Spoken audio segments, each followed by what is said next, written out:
Welcome to the Notes to My Legal Self, AI Insights, where law and AI collide. Get ready to level up your legal game with us. We've got career advice, cutting-edge developments, mind-blowing legal tech, and more. Know someone making waves in the legal AI world?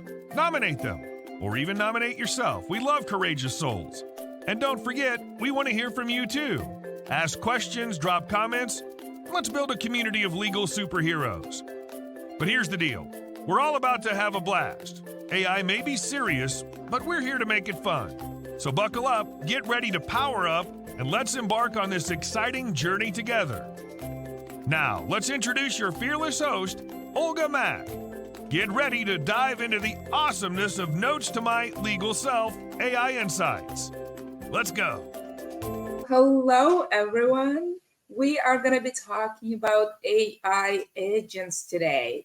I have a story for you. This weekend when I was a little bored, I texted my friend Kassi and I was like, what are you up to? And she said, oh, I am building some AI agents. And I'm like thinking, oh, I see you because I'm doing the same thing. So we decided to have a conversation about it today, show what we built. Maybe you'll share what you built and learn together. So without further ado, Kassi, welcome back. We just had a conversation. Thank you. Yes, we did.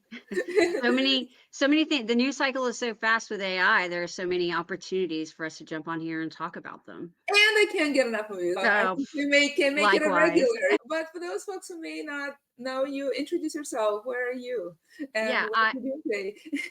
I am Kassi Burns. I'm with King & Spalding, a senior attorney.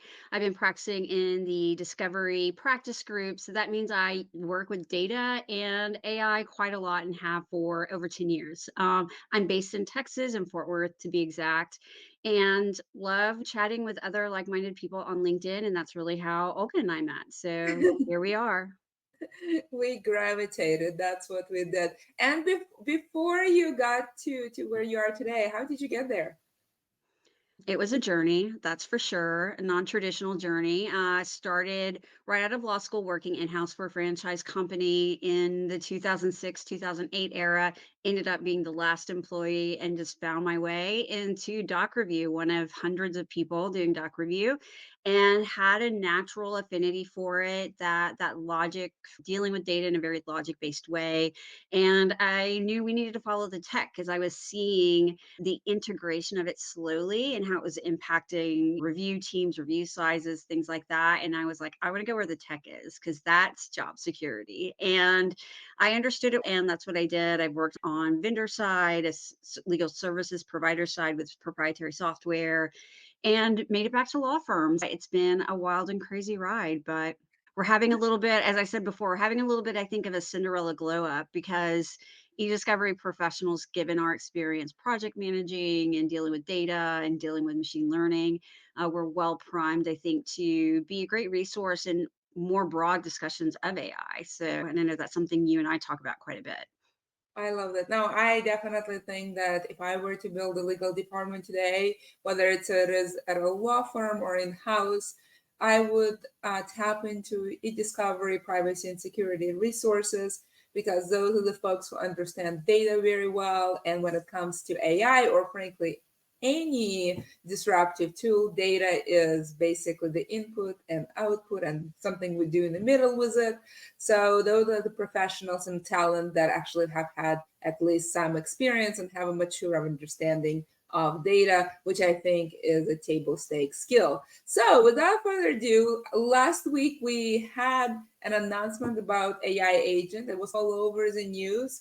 And I think you and I talked and decided that this is something we're going to dedicate our weekend to play with it and understand the extent of the tool. I guess that's, for me, that was what I was trying to do. And then, yes, I want to gain some efficiencies in my life because I guess I'm a little greedy this way. I want to go bigger, faster, cheaper as soon as possible. And that's a thing when you build startups or in technology. So I love to do that. What was your motivation, Kathy?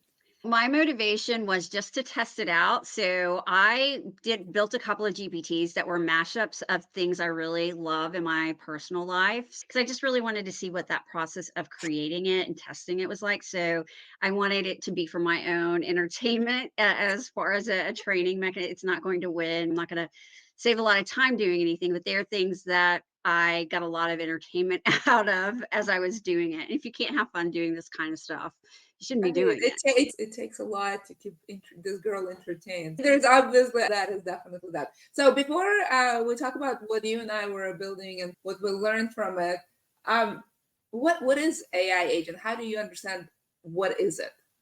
For me, I think of it as templatizing a repeated GPT prompt that you may want to use over and over again. This is in the world of e-discovery. We love templates, we love an SOP. And instead of starting from scratch and each chat box up, I want this, I want that, and that iterative refinement, having that agent, what you're doing is you're building it based off of what you want as far as what that output is that can then just be used over and over again. You're not having to rebuild it. And some additional functionality that OpenAI had is you have more options to upload files as additional reference points to get it more targeted as far as what you want that end result to be.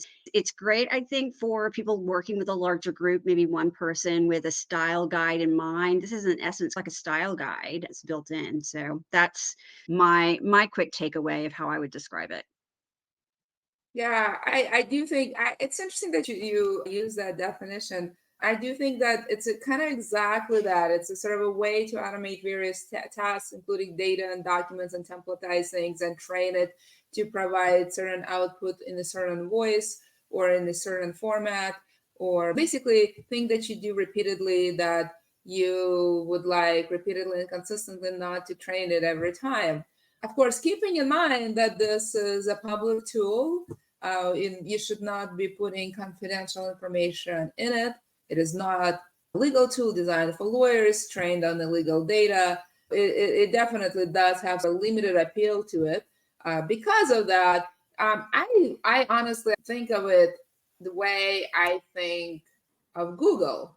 Google is not a legal tool. It's not created by lawyers for lawyers, not trained on the legal data. But nonetheless, it is useful when you run your legal practice for various things, not to file a brief and not to give legal advice, but perhaps when you are doing sort of an initial research for marketing purposes or basic understanding of facts, for example. It just because it doesn't have all the bells and whistles doesn't mean a lawyer, who also happens to be a human, use it in the same way as humans would. But I do think ChatGPT is not a legal tool, and you need to not be asleep behind the wheel and exercise precautions. And most certainly, it's not a place to put all your confidential information. Definitely don't do that. And it's definitely not a place to take all your e-discovery data and put it in and jam it all out and see how far you can go. Which is actually, when I was playing with it, I don't know about you, when I was playing with it, trying to figure out the extent of it, I think for me, the first place I started was like, what can I actually put in that I feel confident is not confidential information, it's not proprietary information. It's something that is fun to use the extent of the tool, but not necessarily jeopardize my being of folks I care about, stuff like that. How did you decide what to do with it? Again, I really tried to focus on things that I thought were low risk that I found somewhat entertaining. I'll go ahead and share what those are. I built two. One, I love Jane Austen and I love writing people handwritten letters. I just don't have time to do it anymore. And so I thought, wouldn't it be nice to have something help you write a letter to your friends, a postcard in the style of Jane Austen, because she is known for her witty letters to her sister and her friends. And so it really was just a fun, low risk thing. I wouldn't put my intimate secrets in there for it to write a letter. And then the other thing I did is a mashup of two other things I love. I love The Lord of the Rings, and I love skincare, beauty blogs, and stuff like that. So I created a GPT that gives very basic, that's supposed to give very basic skincare advice, but talking to you as if it's Gollum talking to a hobbit. It's very ridiculous, but it was just me. I guess I find it remarkably relatable. I wanna be talked about. I want someone to giving me skincare advice, telling me I'm a hobbitses or whatever, precious hobbitses. So if you again, like I said, if you I don't can't think laugh, that all you ever has been my life goal to be a hobbit. To be completely honest with you, I see myself in a different light, but I'm not judging. Mhm. I'm accepting you. Yeah, it's okay. It's okay. It's I feel like a golem too because I work from home so much and I tend to be very I'm like Gollum in my cave. I've got like the pasty skin complexion. So I associate closely with both Gollum and hobbits being short. So Okay, I definitely have a different view of self. Definitely, it's the opposite side. I see myself as a much bigger figure than I am in life, actually. So I think we have on a different spectrum of that continuum. Really cool. So do you want to show what you built? Yeah, yeah. I will go ahead and share that. This is it. It's Smeagol, a play on Smeagol, his Gollum's old name. Wow, I'm really nerding out here. And as you can see, it has a name and a logo that I ended up creating in Canva because I didn't like what the Dolly created for it.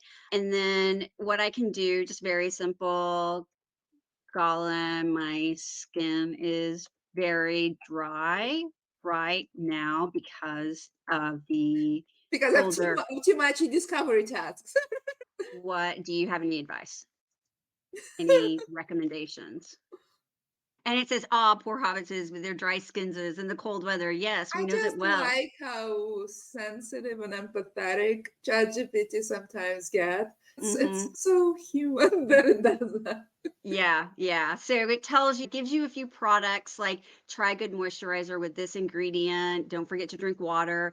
And I had instructed the GPT builder as I was building it, don't, if anyone asks for medical advice or is describing something that sounds like it should be medical advice, not to give it. And also if they ask for specific product recommendations, not to give it either. So this is really more of like for fun and things like that. But yeah, it's I didn't spend a ton of time on it, but it, like I said, it made me laugh. So it was worth the 5 or 10 minutes that I spent on it. So Yeah, yeah. No, that's really cool. So I did I actually really wanted to do the something law related that is appropriate.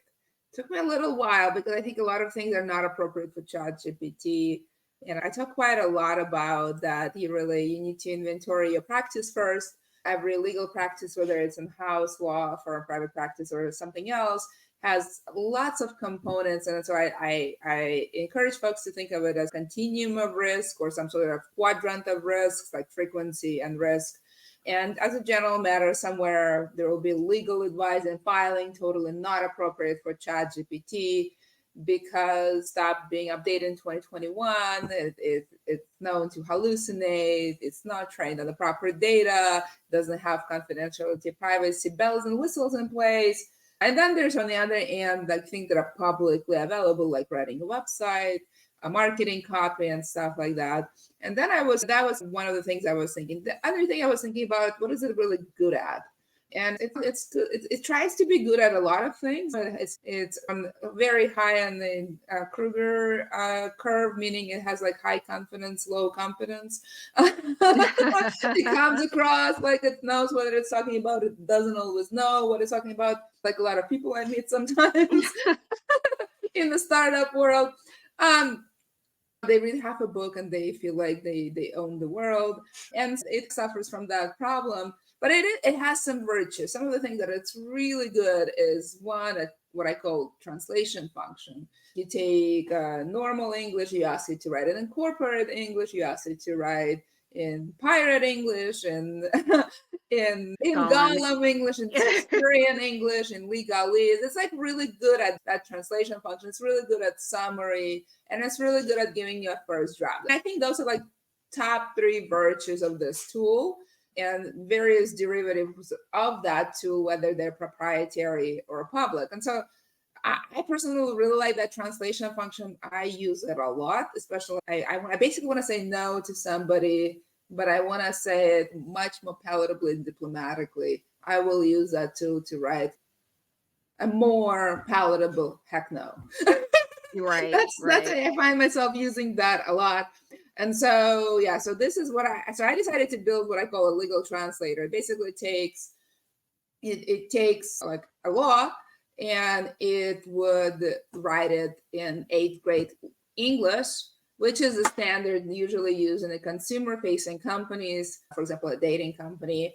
And it's taken in the eyes of regulators as something that is universally understood. So I find, for example, something like DMCA Section 230 fairly complicated. If you read it, it has a lot of legalese and stuff like that.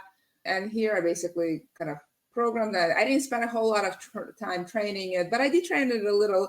And basically, it writes out a summary of Section 230, and it tells you in plain eighth grade English what it means, and sometimes gives you. I try to make tinker with it so it gives more or less actionable insights.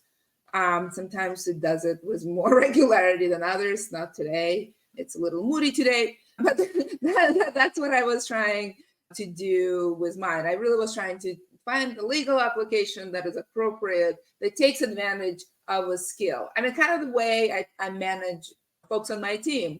I really try to find what you're good at and give you that task that you can Mhm. excel so you can add the most value. And I see ChatGPT as, and any tool really, as something, as a part of my repertoire, something on my team.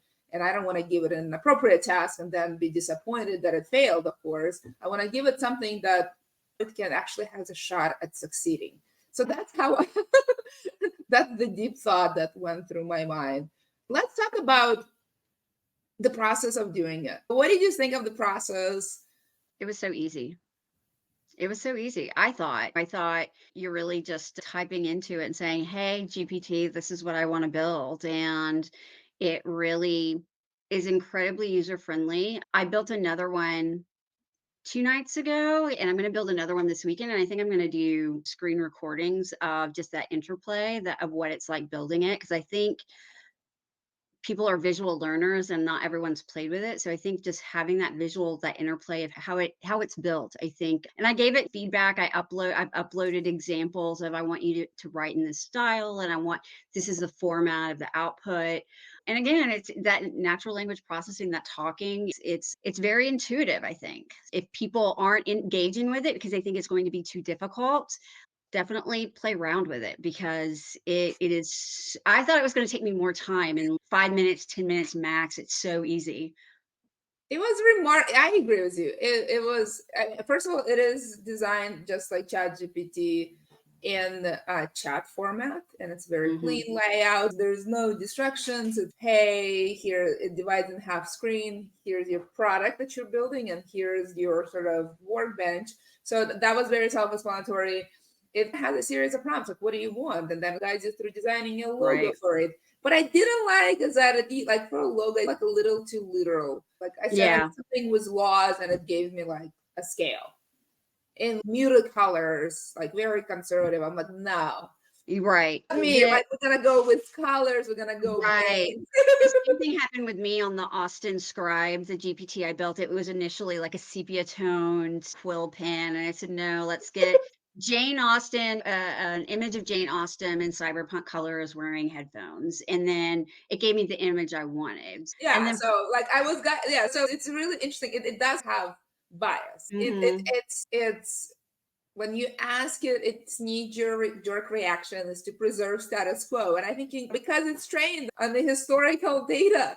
So I think you have to be aware that this is the tendency of the tool. Right. So if you are, say, a risk taker who's progressive, who wants to imagine Jane Austen today, who I don't think would be a wallflower, you may have to kind No. of give a little bit more guidance to ChatGPT. Otherwise, you're gonna get the 12th century view Right, right. of Jane.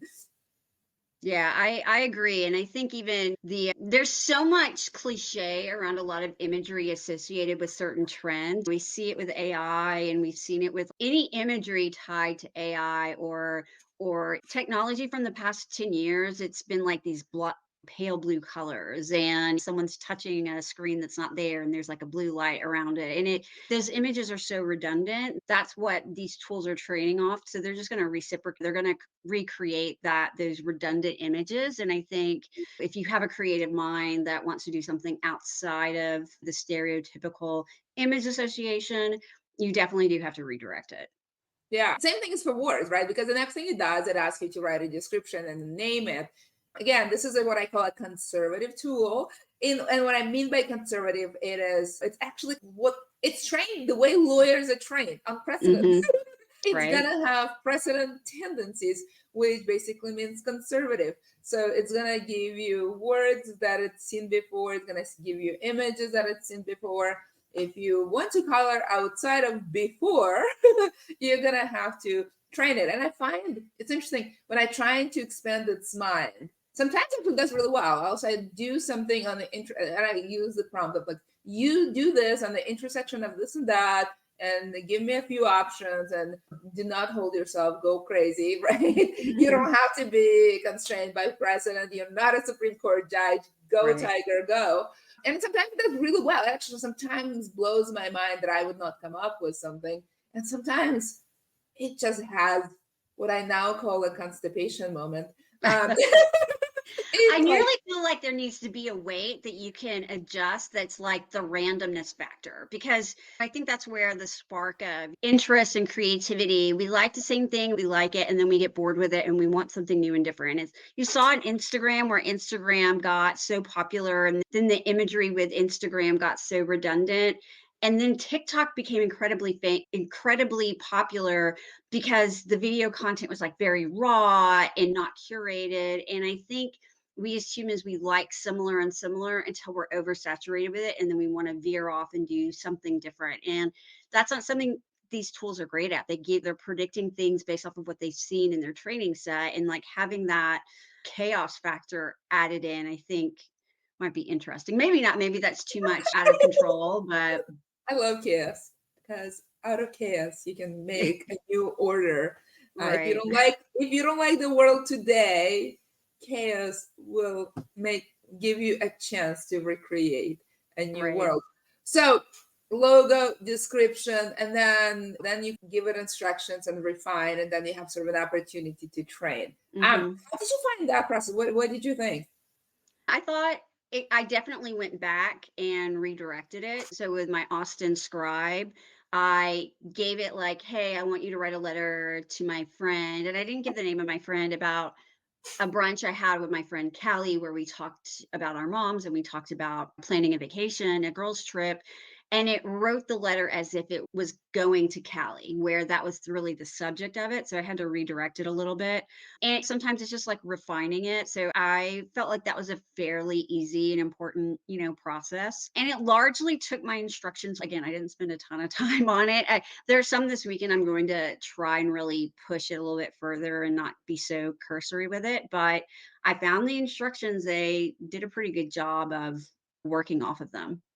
Yeah, I was, because I've written publicly case instructions to folks around various laws and guidance, and that is publicly available, that is in my articles, for example, and stuff like that. Creating that data set that is appropriate to put actually took a lot longer than dealing with ChatGPT for me. I'm a lawyer, I'm a certified overthinker. So I really wanted to give something public, something appropriate, something I created, as opposed to infringing on rights of others, for example, something that is what I know for a fact is in the public domain. That actually creating a sizable enough data set that provide guidance on that was actually the toughest thing, because I had to go through inventory of things I've written, available, and I do keep like a pretty good archive of things I do, because it helps me to understand where I've been and where I'm going. And it is available in a spreadsheet format and the Word format. So I'm very organized. It's not like I have my data pretty together, I think. And even with that, I had to think through what it does and how I put it together and what I fit it. The training part is actually not a small thing. I think it's interesting that you say you basically didn't spend a lot of time. I did. And and this is where I think is the gotcha is you have to be very careful what you put in. And for me, I spent like 90% of my time actually on that part. That Yeah. what data is appropriate to put, how clean is it? Is it representative of what I wanted to do? Can I do it? Should I do it? Is this the right thing? It's like what loosely captured by the cleanliness of data. I think for me, that training part was actually where Yeah. the I will say the one I did recently, which is for like a blog writing thing. And I did take before I started engaging with a GPT builder, I went and found just as a starting point for different articles or example blog articles I wanted it to train on, and knew that it was okay with whomever where my source was. And so I went and saved them all separately as different Word documents, like AI example one, AI example two, because I just didn't know if having them all in one document would, be optimal. So I did them all as separate documents. Did you do it all as one large document or have a consolidated file that you uploaded?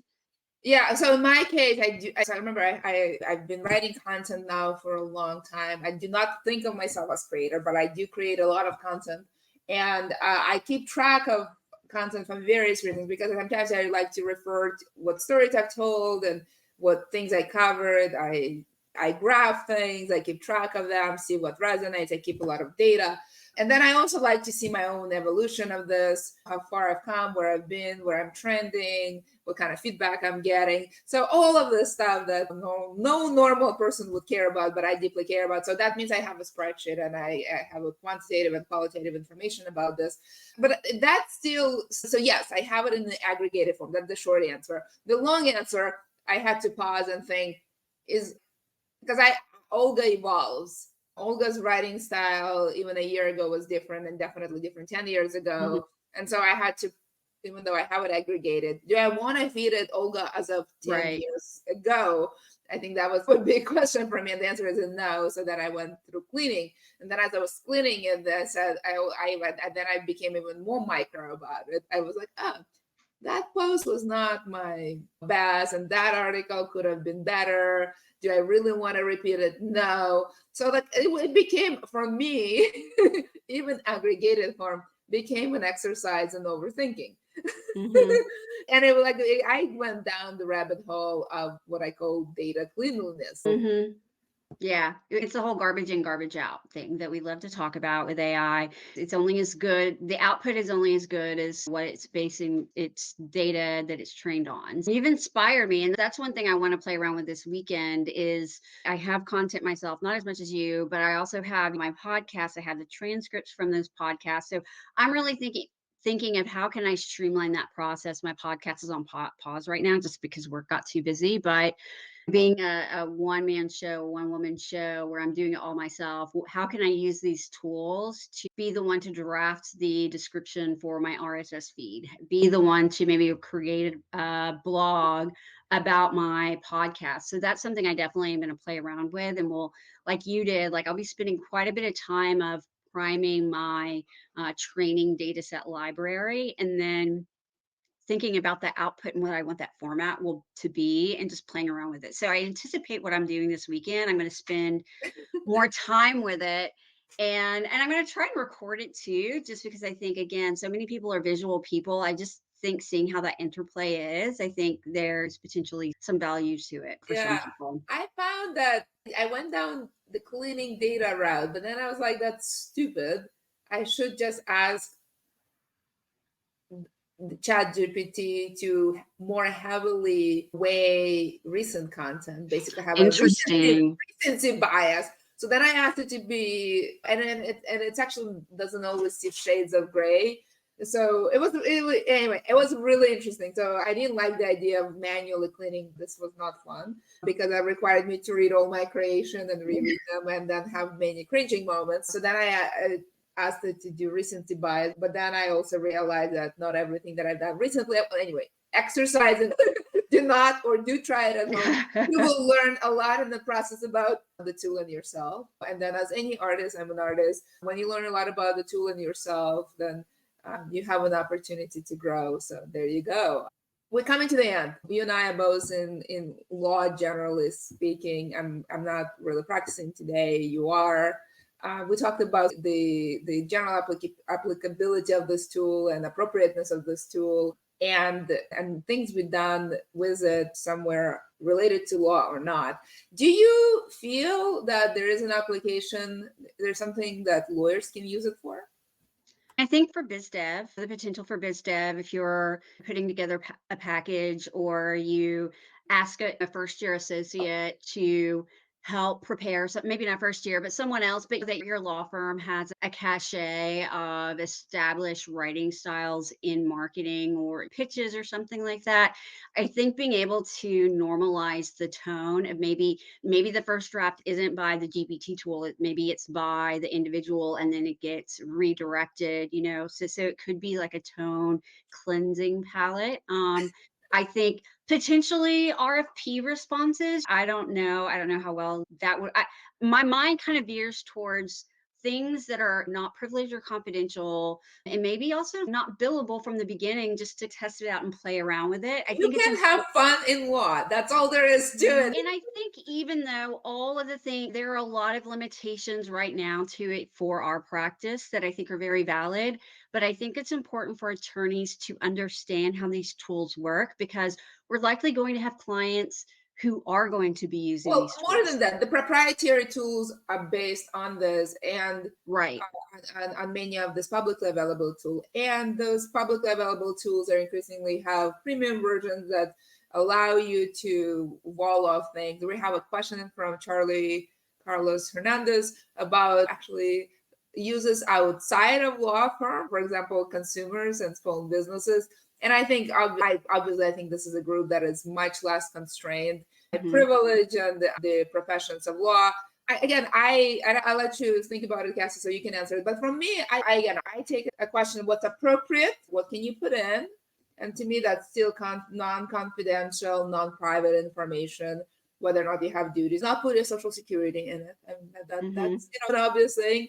Not put your private information, and then what is it good at? And it's good at summarizing. It's good at giving you first draft. It's really good at rewriting. So for me, it's really prime for the sort of customer facing things, BD type of stuff, things that if you want to do A/B testing, you want to generate different versions quickly, or you want to take an article, make it a post, make it a podcast, make it like, to me, those are very appropriate uses because you put publicly available information that you own, that you don't mind sharing because it's already shared, possibly, or will be shared soon.